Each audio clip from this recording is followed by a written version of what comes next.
साथियों, आप सभी का इस प्लेटफॉर्म पर स्वागत है। इस वीडियो में हम लोग जो है डेली न्यूज डिस्कशन के तहत 5 अप्रैल 2024 के जनसत्ता न्यूज़पेपर को यहाँ पर हम लोग कवर करेंगे और इस पेपर में जो भी चीजें हमारे परीक्षा के करंट अफेयर, जीएस या मैपिंग के दृष्टिकोण से जो भी चीजें महत्वपूर्ण है, उन सभी बिंदुओं को इस वीडियो में हम लोग देखेंगे।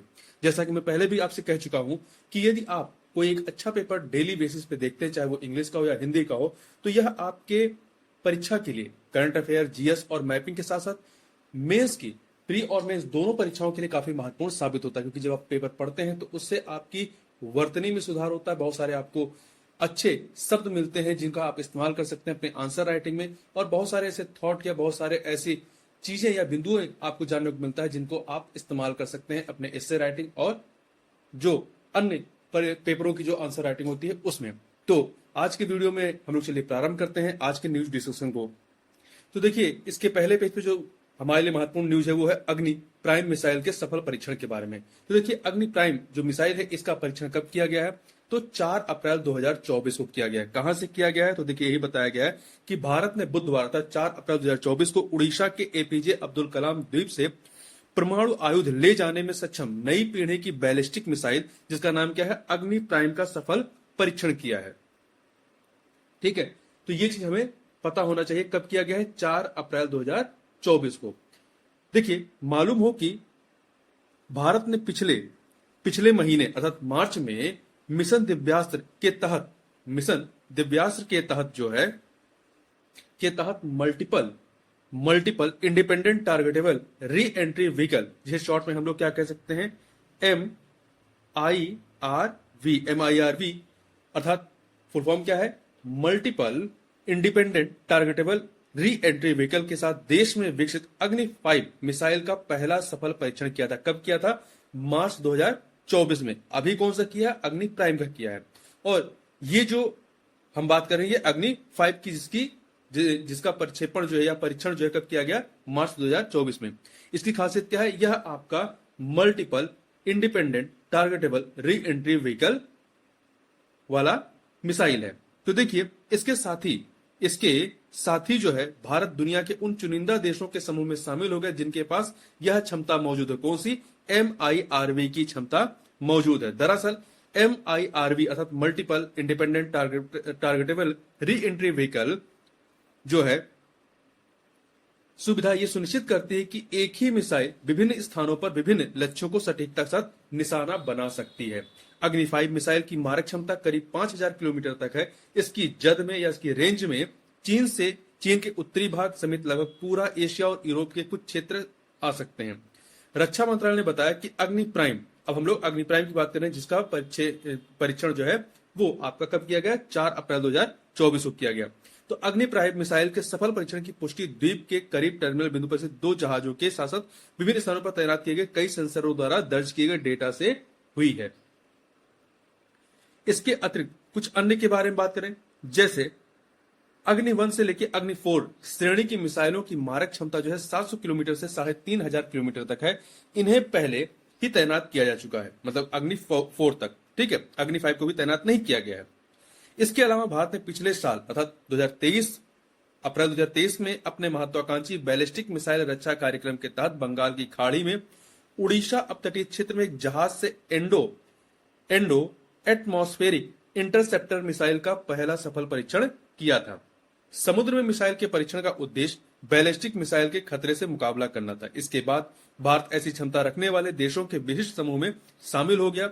भारत पृथ्वी की वायुमंडलीय सीमा के अंदर और बाहर किसी शत्रु की तरफ से आने वाली बैलिस्टिक मिसाइलों को रोकने की क्षमता विकसित कर रहा है। चलिए अब आगे बढ़ते हैं। यहाँ एक चीज और याद रखिएगा, वो दिल्ली के संस्करण में नहीं प्रकाशित है। एक न्यूज छोटी सी दी गई है कि चुनाव में 95 लाख तक ही खर्च कर सकेंगे प्रत्याशी। मतलब जो भी लोकसभा चुनाव कोई भी ये लड़ रहा है उम्मीदवार, तो वो कितना पैसा खर्च कर सकता है, तो ये कई बार लिमिट पूछी जाती है। तो ध्यान रखिएगा, लोकसभा के लिए कितना है? 95 लाख रुपए है। ठीक है, तो इस फैक्ट को याद रखिएगा। अब यहाँ पर यदि हम लोग संपादकीय वाले पेज को देखें, संपादकीय वाले पेज को, तो यहाँ पर एक कोटेशन दिया गया है, काफी अच्छा कोटेशन है, लियोनार्डो दा विंची का है, जो कहते क्या है कि जो व्यक्ति काम करने के तरीके या उसका सिद्धांत समझे बिना अभ्यास करने लगता है, उसकी स्थिति ऐसे नाविक की तरह होती है जिसे मालूम नहीं होता कि जाना किस दिशा में है। मतलब कोई भी काम करने से पहले हमें उसके तरीके, उसके सिद्धांत को पहले समझ लेना चाहिए। तो आप इस कोटेशन का इस्तेमाल कई जगह पे कर सकते हैं। इसके अतिरिक्त जो संपादकीय इसमें दी गई है वो मनुष्य से संघर्ष करते वन्यजीव के संबंध में है। तो ये भी एक अच्छा टॉपिक है जिसमें आपको कई सारे ऐसे बिंदु मिलेंगे जो आप अपने आंसर राइटिंग या एसे राइटिंग में इस्तेमाल कर सकते हैं। जैसे कि इसमें बताया गया है कि वन्यजीवों सहित सभी तरह की पर्यावरण संबंधी चीजों की रक्षा करना, उनको बढ़ावा देना हर भारतीय नागरिक का कर्तव्य है। यदि आप देखें संविधान में तो आपका जो नीति निषेध सिद्धांत वाला सेक्शन है वहां पर भी ये बात कही गई है और जो मौलिक कर्तव्य है वहां पर भी कही गई है। फिर भी अधिकार के लिए आंदोलित होने वाला जो मानव समाज है वो अपने कर्तव्यों के निर्वहन से क्यों दूर भागता है, इस पर भी इसमें प्रश्न उठाया गया है। ठीक है, आगे यहां पर थोड़ा सा भूख और भोजन पे कुछ तथ्य हैं जिन्हें हमें पता, जिसके बारे में हमें पता होना चाहिए। देखिए, संयुक्त राष्ट्र की नवीनतम रपट दुनिया भर में पर्याप्त खाद्य उत्पादन और उपलब्धता के बावजूद अस्थिर भोजन बर्बाद करने की आदतों के कारण भोजन के दुरुपयोग के संबंध में कुछ आवश्यक पहलुओं को रेखांकित करती है। 2022 में 1.05 बिलियन टन भोजन की बर्बादी होती है, जो प्रति व्यक्ति 132 किलोग्राम है। दूसरी ओर लगभग 78.3 करोड़ लोग भूख से जूझते हैं और 19% खाना बर्बाद हो जाता है। रपट के तहत रपट ने कुछ जो मिथ हैं हमारे वो भी तोड़े, जैसे कि भोजन की बर्बादी एक समृद्ध देश की समस्या है। ऐसा नहीं है। भारत संसाधनों तक असमान पहुंच से भी जूझ रहा है, जिसके परिणाम स्वरूप भोजन का 1/3 हिस्सा उपभोग से पहले बर्बाद या खराब हो जाता है।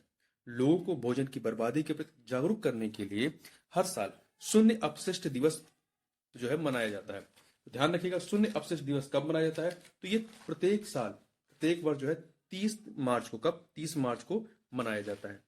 इससे इसको मनाने का उद्देश्य क्या है? इससे दुनिया को अपशिष्ट शमन पर कदम उठाने के लिए सामूहिक कार्रवाइयों के प्रति प्रेरित होना चाहिए और उत्पन्न जो अधिशेष है, जो हमारा भोजन अधिशेष में है, उसको अफ्रीकी और एशियाई देशों की ओर मोड़ना चाहिए, जो अपनी जरूरतों को पूरा करने के लिए संघर्ष करते हैं और अल्पपोषित हैं और भोजन की कमी से जूझ रहे हैं। आगे बढ़ते हैं। अगली जो न्यूज है वो है, देखिए, प्रधानमंत्री के आर्थिक सलाहकार परिषद EAC-PM के सदस्य राकेश मोहन को विश्व बैंक के अध्यक्ष अजय बंगा ने विश्व बैंक समूह की आर्थिक सलाहकार समिति में शामिल होने के लिए आमंत्रित किया। तो ध्यान रखिएगा, वर्तमान में विश्व बैंक के अध्यक्ष कौन है? अजय बंगा है। Centre for social and economic progress CSEP ने गुरुवार को 4 अप्रैल को बयान में कहा कि पैनल की अध्यक्षता लंदन स्कूल ऑफ इकोनॉमिक्स में अर्थशास्त्र के प्रोफेसर लॉर्ड निकोलस स्टर्न करेंगे। विश्व बैंक समूह के मुख्य अर्थशास्त्री और विकास अर्थशास्त्र के वरिष्ठ उपाध्यक्ष इंदरमीत गिल सह उपाध्यक्ष होंगे और जो राकेश मोहन है ये CSEP अर्थात centre for social and economic progress में मानद अध्यक्ष और प्रतिष्ठित फेलो हैं। इसमें कहा गया है कि समिति विश्व बैंक समूह के उद्देश्यों, अनुसंधान एजेंडा और कार्यों के संबंध में रणनीतिक मुद्दों पर ध्यान केंद्रित करेगी।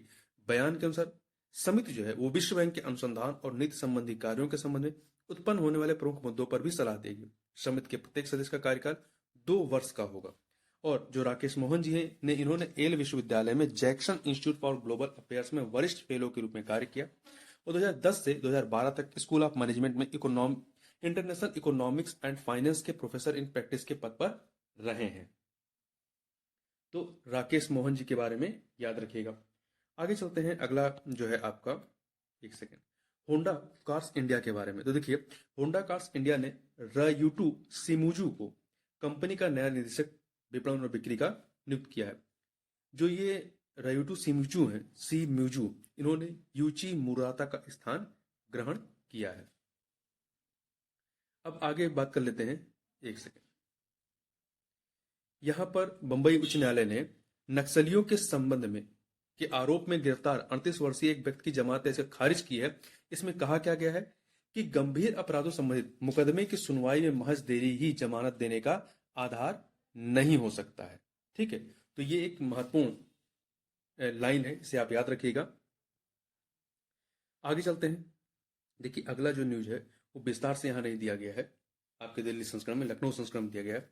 वो ये है कि महाराष्ट्र के मुंबई में 4 अप्रैल को पहली स्वदेशी CRT सेल थेरेपी के शुरुआत के इसके जो शुरुआत का उद्घाटन किया है वो राष्ट्रपति द्रौपदी मुर्मू जी ने किया है।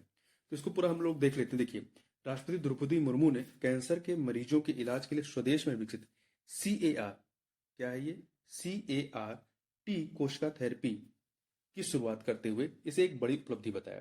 देखिए, भारतीय प्रौद्योगिकी संस्थान आईआईटी बंबई में आयोजित कार्यक्रम में उन्होंने यह भी कहा कि इस थेरेपी का विकास जो है मेक इन इंडिया पहल का एक उदाहरण। अधिकारियों के अनुसार आईआईटी बंबई और टाटा मेमोरियल केंद्र द्वारा मतलब दोनों के द्वारा संयुक्त रूप से मिल करके इसको विकसित किया गया है। तो विकसित यह जीन थेरेपी या जीन आधारित थेरेपी विभिन्न प्रकार के रक्त कैंसर समेत कैंसर के इलाज में मदद करेगी। देखिए, नेक्स्ट CAR-19 क्या है? नेक्स्ट CAR-19 CRT कोशिका थेरेपी भारत की पहली मेक इन इंडिया CAR-T कोशिका थेरेपी है, जो इलाज की लागत कम करने में या कम लाने में मददगार साबित होगी। इसके अतिरिक्त देखिए, द्रौपदी मुर्मू जी ने अपने अभिभाषण में कहा कि भारत की पहली जीन थेरेपी की शुरुआत कैंसर के खिलाफ हमारी लड़ाई में एक बड़ी उपलब्धि है। CAR-T कोशिका थेरेपी इस प्रकार के इलाज को सुगम और किफायती बनाती है, जिससे पूरी मानव जाति को एक नई उम्मीद देती है। देखिए, इसके बारे में बताया जा रहा है कि इससे जो है जो खर्चा यदि आप बाहर कराते हैं तो करीब 4 करोड़ रुपए पड़ता है, उससे 10 गुना कम खर्चे में इस तकनीक के माध्यम से भारत में इसका इलाज किया जा सकता है। इसके अतिरिक्त एक और न्यूज है जो इसमें नहीं दी गई है, वो है केंद्रीय रसायन और उर्वरक मंत्री मनसुख मांडविया जी के बारे में। देखिए, उन्होंने दवाइयों की कीमतों के बारे में बताया कि इस वित्त वर्ष आवश्यक दवाओं की कीमतें नहीं बढ़ेंगी। तो उसी के संबंध में मंत्री जी ने कहा कि राष्ट्रीय औषधि मूल्य निर्धारक प्राधिकरण, तो इसका नाम याद रखिएगा, राष्ट्रीय औषधि मूल्य निर्धारण प्राधिकरण, यह शॉर्ट में हम लोग क्या कहते हैं, NPPA कहते हैं। ये जो है ये सालाना थोक मूल्य सूचकांक WPI के आधार पर अनुसूचित दवाओं की अधिकतम कीमतों में संशोधन करता है। यह जो आपका NPPA है अर्थात राष्ट्रीय औषधि मूल्य निर्धारण प्राधिकरण है, यह भारत सरकार के रसायन एवं उर्वरक मंत्रालय के रसायन एवं पेट्रो रसायन विभाग के अधीन काम करता है। तो आपको पता होना चाहिए कि ये जो राष्ट्रीय औषधि मूल्य निर्धारण प्राधिकरण किस मंत्रालय के तहत आता है। ये स्वास्थ्य मंत्रालय के तहत नहीं आता है, बल्कि रसायन व उर्वरक मंत्रालय के तहत आता है। मतलब दवाइयों का मूल्य निर्धारण करने का कार्य कौन करता है? वो रसायन और उर्वरक मंत्रालय करता है। ठीक है, देखिए, मांडविया जी ने कहा कि NPA अर्थात राष्ट्रीय औषधि मूल्य निर्धारण प्राधिकरण, ये जो है WPI अर्थात सालाना थोक मूल्य सूचकांक के आधार पर जो है आवश्यक दवाओं की निगरानी और कीमतें तय करता है। इन्होंने कहा कि जब मुद्रास्फीति बढ़ती है, इन्फ्लेशन बढ़ता है, तो इससे कीमतों में बढ़ोतरी होती है, और जब यह नीचे आती है तो दाम कम हो जाते हैं। देखिए, औषधि मूल्य नियंत्रण आदेश DPCO 2013 के प्रावधानों के अनुसार दवाओं को 2 कैटेगरी में बांटा जाता है। एक तो है अनुसूचित, तो दूसरा है गैर अनुसूचित फॉर्मुलेशन के रूप में। ठीक है, DPCO अर्थात औषधि मूल्य नियंत्रण आदेश 2013 की अनुसूची में सूचीबद्ध फॉर्मुलेशन अनुसूचित फॉर्मुलेशन है। मतलब एक अनुसूचित है कैटेगरी, दूसरा गैर अनुसूचित। जो अनुसूचित वाला है उन्हें आवश्यक, जो अनुसूचित सूची में दवाएं होती है वो आवश्यक दवाओं की कैटेगरी में आते हैं, और जो गैर अनुसूचित है वो मतलब आवश्यक वालों में नहीं आती हैं। तो देखिए, मंत्री जी ने कहा कि गैर अनुसूचित फॉर्मुलेशन के मामले में एक निर्माता कीमत तय करने के लिए स्वतंत्र होता है। मतलब कि जो आवश्यक दवाएं हैं उसकी कीमतें कंपनी स्वयं से तय नहीं करती, बल्कि उसमें कई सारे लोगों का रोल होता है। जो कि जो अनुसूचित वाले में, गैर अनुसूचित में है, उनकी कीमतें जो है कंपनी अपने हिसाब से तय कर सकती है। अब आगे बढ़ते हैं। यहाँ पे अगला जो है संयुक्त राष्ट्र मानवाधिकार निकाय के संबंध में है। देखिए, संयुक्त राष्ट्र मानवाधिकार निकाय ने म्यांमार और ईरान पर दबाव बनाने के मकसद से कदम उठाने पर 4 अप्रैल को सहमत जताई, जिनकी सरकारों पर, मतलब आपके म्यांमार और ईरान की सरकारों पर अपने ही लोगों के खिलाफ हिंसा के इस्तेमाल के आरोप लगे हैं। तो दोनों के खिलाफ जो है यहाँ पर एक रेजोल्यूशन लाया गया, जिसमें म्यांमार के खिलाफ 47 सदस्य देशों ने सर्वसम्मति से एक कदम का जो है समर्थन किया। वहीं ईरान के मामले में क्या हुआ है कि जितने वोट पड़े उसमें 24 लोग समर्थन में और विरोध में 8 और 15 सदस्य मतदान के समय अनुपस्थित थे। तो इसमें कहा क्या गया है? देखिए, मानवाधिकार निकाय ने म्यांमार को हथियारों, युद्ध सामग्री और अन्य सैन्य उपकरणों की आपूर्ति रोकने का आग्रह किया। इसके अतिरिक्त ईंधन का, चूंकि ईंधन का इस्तेमाल मानवाधिकारों के उल्लंघन के लिए कर सकते हैं, तो इसलिए ईंधन की आपूर्ति पर भी रोक लगाने का अनुरोध किया गया है सदस्य देशों से। ठीक है, काउंसिल द्वारा नियुक्त एक स्वतंत्र विशेषज्ञ ने पिछले महीने अर्थात मार्च में ही चेतावनी दी थी कि म्यांमार की सैन्य सरकार नागरिकों के खिलाफ हिंसा को बढ़ावा दे रही है, क्योंकि वह लोकतंत्र समर्थक व जाति सशस्त्र समूहों के खिलाफ युद्ध के मैदान में और अधिक असफलताओं का सामना कर रही है। इसी प्रकार से मानवाधिकारों को लेकर की चुनौतियां ईरान में भी बनी हुई हैं। ठीक है, तो यहां पर हम लोग ईरान और म्यांमार इन दोनों को मैप में देखेंगे। इसके अतिरिक्त देखिए, फ्रांस के जो राष्ट्रपति हैं इमैनुअल मैक्रो, उन्होंने कहा, रवांडा को लेकर कहा कि चूंकि रवांडा में 1994 में एक नरसंहार हुआ था, तो फ्रांस के राष्ट्रपति इमैनुअल मैक्रो का कहना है कि फ्रांस और उसके सहयोगी 1994 के रवांडा नरसंहार को रोक सकते थे, लेकिन उनके पास ऐसा करने की इच्छाशक्ति की कमी थी। मैक्रो के कार्यालय ने एक बयान में कहा कि फ्रांसीसी राष्ट्रपति जो है सोशल मीडिया पे एक वीडियो जारी करेंगे और जब रवांडा नरसंहार की 30वीं वर्षी मनाएगा। तो इस प्रकार से रवांडा चर्चा में है, फ्रांस चर्चा में है, इसको भी हम लोग मैप में देखेंगे। अब थोड़ा सा आगे चलते हैं, कुवैत के बारे में बात कर लेते हैं। कुवैत में क्या हुआ है, देखिए, कुवैत में 4 वर्षों में चौथे चुनाव में मतदान किया गया। तेल समृद्ध कुवैत में लंबे समय से चल रहे राजनीतिक गतिरोध से उबरने के प्रयास में बीते 4 वर्षों के दौरान गुरुवार को चौथी बार अर्थात 4 अप्रैल को चौथी बार लोगों ने राष्ट्रीय चुनाव में मतदान किया। फारस की खाड़ी के इस देश की निर्वाचित संसद के पास अधिकांश अरब देशों की संसदों की तुलना में अधिक शक्ति है, लेकिन शाही परिवार द्वारा नियुक्त की जाने वाली सरकार के साथ लंबे समय से उसका विवाद चल रहा है। दिसंबर 2023 में अपने सौतेले भाई की मृत्यु के बाद 83 वर्षीय शेख मिशाल अल अहमद अल जाबेर के सत्ता संभालने के बाद ये पहले चुनाव है। एक सांसद द्वारा कथित तौर पर उनका अपमान करने के बाद नए अमीर ने, जो शेख मिशाल अल अहमद अल जाबेर थे, इन्होंने फरवरी में संसद भंग कर दिया। फरवरी 2024 में संसद की 50 सीटों को भरने के लिए मतदाता 200 उम्मीदवारों में से चुनाव करेंगे। वो यहां पर कोई राजनीतिक दल नहीं है। देखिए, घरेलू राजनीतिक विवाद कुवैत को वर्षों से परेशान कर रहे हैं, जिसमें कल्याण प्रणाली बदलाव भी शामिल है, जिसने शेख शाही को कर्ज लेने से रोक दिया है। अपने तेल भंडार से अपार धन अर्जित करने के बावजूद सार्वजनिक क्षेत्र के वेतन का भुगतान करने के लिए उसके खजाने बहुत कम राशि बची हुई। तो हम लोग कुवैत को भी देखेंगे मैप में। इसके अतिरिक्त अब आगे बढ़ते हैं। यहाँ पर देखिए, पेज नंबर 18 पे जो लखनऊ का संस्करण, उस पर एक न्यूज है जो कि आपके दिल्ली के संस्करण में नहीं है। वो है कि तेलंगाना में जंगली हाथी ने एक किसान को कुचल दिया। तो यहाँ पर आपके लिए जो न्यूज है वो है, इसमें चर्चा की गई है प्राणहिता नदी के बारे में। इसमें बताया गया है कि इस घटना में पड़ोसी महाराष्ट्र से एक जंगली हाथी प्राणहिता नदी पार करके तेलंगाना में घुसी और जो एक किसान है उसने कुचल दिया। तो हमारे लिए महत्वपूर्ण प्राणहिता नदी है, तो ध्यान रखिएगा, प्राणहिता नदी जो है महाराष्ट्र और तेलंगाना की मतलब पर सीमा बनाते हुए बहती है। तो थोड़ा सा प्राणहिता नदी के बारे में हम लोग बात करें, तो प्राणहिता नदी के बारे में बात करने से पहले हम लोग बात करेंगे बेनगंगा नदी के बारे में। देखिए, बेनगंगा नदी का उद्गम मध्य प्रदेश के सिवनी जिले में स्थित महादेव पहाड़ियों से होता है और यह गोदावरी की प्रमुख सहायक नदी है। महादेव पहाड़ियों से निकलने के बाद यह नदी जो है आपकी बेनगंगा, वो दक्षिण की ओर बहती हुई जाती है और वर्धा नदी से मिल जाती है। वर्धा नदी से मिलने के बाद मतलब बेनगंगा और वर्धा नदी मिल करके जब आगे बहती हैं तो इसे क्या कहते हैं, जो संयुक्त धारा होती है, इसे ही प्राणहिता नदी कहलाती है। और ये जो प्राणहिता नदी है ये आगे चल करके तेलंगाना के कालेश्वरम, मतलब ये जो प्राणहिता के नाम से महाराष्ट्र और तेलंगाना की सीमा पर बहती है और तेलंगाना के कालेश्वरम में गोदावरी नदी से मिल जाती है। तो इस प्रकार से गोदावरी की सहायक नदियां देखें तो प्रवरा, पूर्णा, मंजरा, वर्धा, प्राणहिता, इंद्रावती, मनेर और सबरी है। तो इतनी चीजों को भी आप यहाँ पे याद रखिएगा। अब आगे चलते हैं, आगे खेल वाले पृष्ठ पर चलें तो यहाँ पर एक जो न्यूज है वो हमारे लिए महत्वपूर्ण है कि भारतीय फुटबॉल टीम वर्ल्ड रैंकिंग में 121वें स्थान पर आ गई है। भारतीय फुटबॉल टीम ताजा फीफा रैंकिंग में 4 पायदान गिर करके पहले 117वें पे थी, अब 4 अंक गिर करके 121वें स्थान पर खिसक गई है। पिछले कुछ साल में उसका सबसे खराब प्रदर्शन रहा है।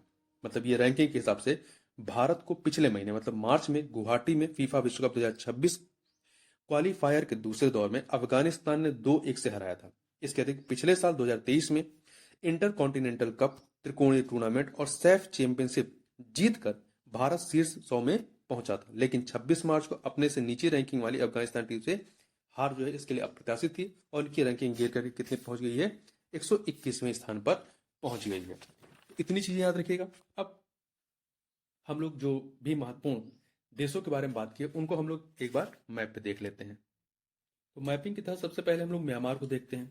तो म्यांमार की सीमा, म्यांमार आपका दक्षिण एशिया का देश है। म्यांमार की सीमा यदि आप देखें तो भारत से, चाइना से, भारत चाइना, इधर आप देखेंगे तो लाओस, इधर आपका थाईलैंड से इसकी सीमा लगी हुई है और यह बंगाल की खाड़ी से भी सीमा साझा करती है। इसके अतिरिक्त आप नीचे साइड देखेंगे तो आपको इसकी सीमा किससे लगती है, यहां पर ये बांग्लादेश से भी इसकी सीमा लगती है।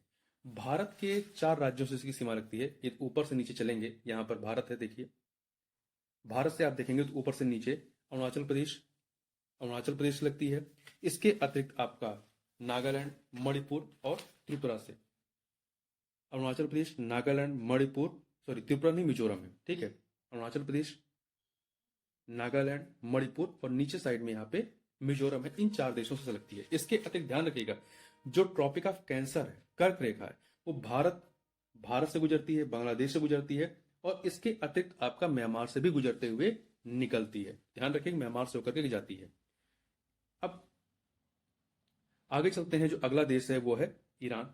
ईरान भी चर्चा में था, क्योंकि म्यांमार और ईरान के विरुद्ध ही जो है मानवाधिकार जो संगठन है वहां पर रेजुलेशन लाया गया था। तो ईरान की सीमा ये देखें किससे किससे लगती है। तो ईरान की सीमा आप देखेंगे यहाँ पे तुर्कमेनिस्तान, अफगानिस्तान, पाकिस्तान और नीचे इसकी सीमा जो है अरेबियन सी या जो पर्शियन गल्फ है यहां से लगती है।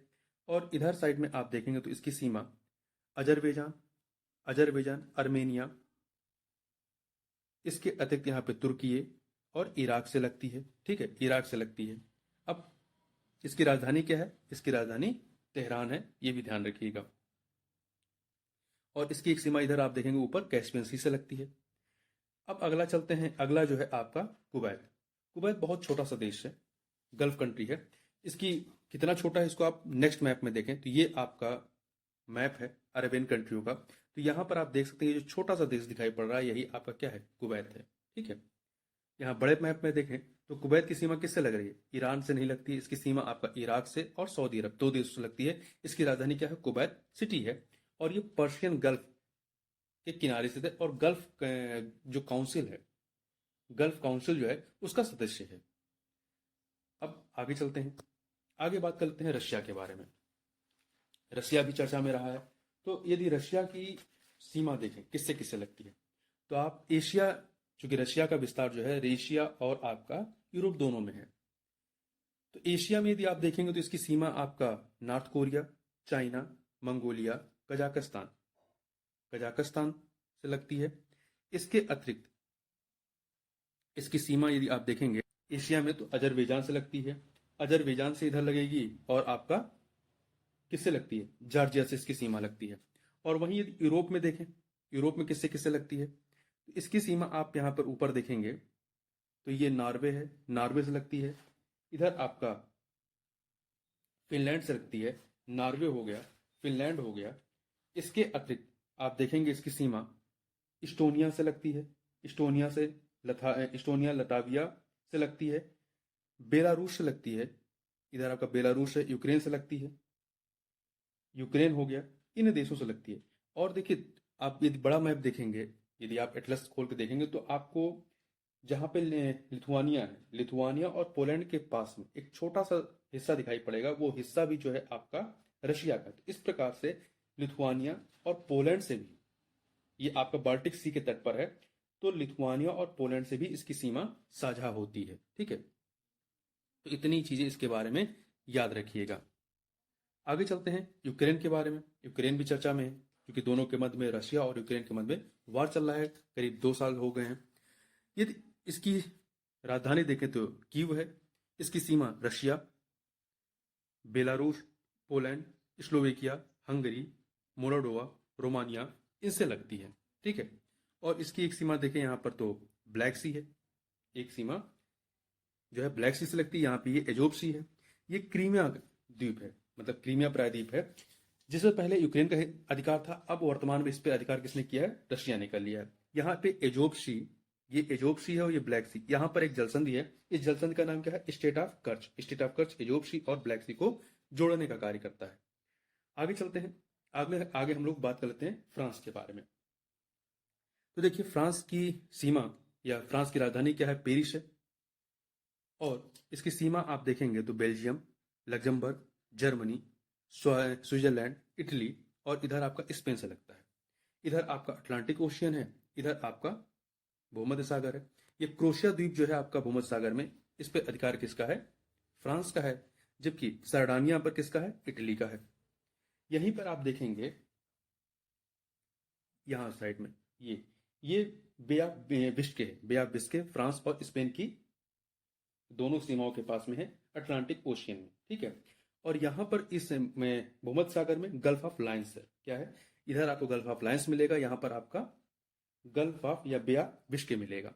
और यहीं पर आपका फ्रांस और स्पेन की बाउंड्री पर ही एक जो है पर्वत श्रृंखला है, जिसे क्या कहते हैं? पेरिनीज पर्वत श्रृंखला। देखिए, एपेनीज जो है वो इटली में विस्तारित है, एपेनीज, और पेरिनीज जो है आपका फ्रांस और स्पेन की सीमा पर है। इसके अतिरिक्त आप यहां पर देखेंगे, यहां पर इंग्लिश चैनल है, इंग्लिश चैनल। ठीक है। इंग्लिश, इधर आपका इंग्लिश चैनल है, इधर आपका नॉर्थ सी है। देखिए, यहाँ पे इंग्लिश चैनल है, ये नॉर्थ सी है। और इन दोनों के बीच जो जोड़ने का करता है state of Dover. State of Dover जो है वो नॉर्थ सी को इंग्लिश चैनल से जोड़ने का कार्य करता है और यूनाइटेड किंगडम और फ्रांस को अलग करने का कार्य करता है। आगे चलते हैं, आगे बात कर लेते हैं रवांडा के बारे में। तो रवांडा को देखें, जिसकी राजधानी क्या है? किगाली। और यह अफ्रीका का एक देश है। अफ्रीका महाद्वीप का एक छोटा सा देश कह सकते हैं, जिसकी सीमा किससे लगती है? रवांडा की सीमा आप देखें तो युगांडा से लगती है, जिसकी राजधानी कंपाला है। इसके अतिरिक्त इसकी राजधानी नीचे बरूंडी से लगती है, इधर आपका तंजानिया है। और इधर आपकी democratic Republic of the Congo है।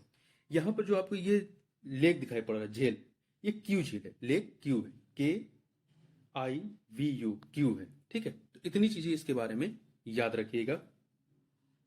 और ध्यान रखिएगा, जो इक्वेटर है, विषुवत रेखा, वो युगांडा से तो होकर जाती है, युगांडा से जाती है, परंतु रवांडा से होकर के नहीं जाती है। ठीक है। तो इतनी चीजें आपको यहां पे याद रखना है। इस वीडियो में बस इतना ही। मिलते हैं नेक्स्ट वीडियो में, तब तक के लिए बहुत बहुत धन्यवाद।